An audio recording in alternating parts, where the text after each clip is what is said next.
ఇక తమిళనాడులో ఎన్నికల ఫ్లయింగ్ స్క్వాడ్ విస్తృతంగా సోదాలు నిర్వహిస్తోంది. చెన్నై, విరుదునగర్, తిరువళ్ళూరులో తనిఖీలు చేసింది. ఈ సోదాల్లో భారీగా బంగారం, వెండి పట్టుబడుతున్నాయి.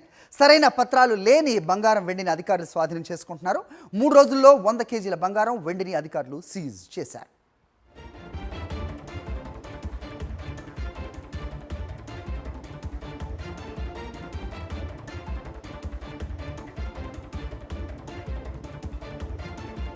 ఇక తమిళనాడులో ఎన్నికల ఫ్లయింగ్ స్క్వాడ్ విస్తృతంగా సోదాలు నిర్వహిస్తోంది.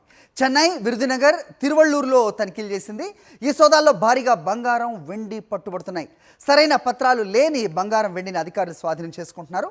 3 రోజుల్లో 100 కేజీల బంగారం, వెండిని అధికారులు సీజ్ చేశారు.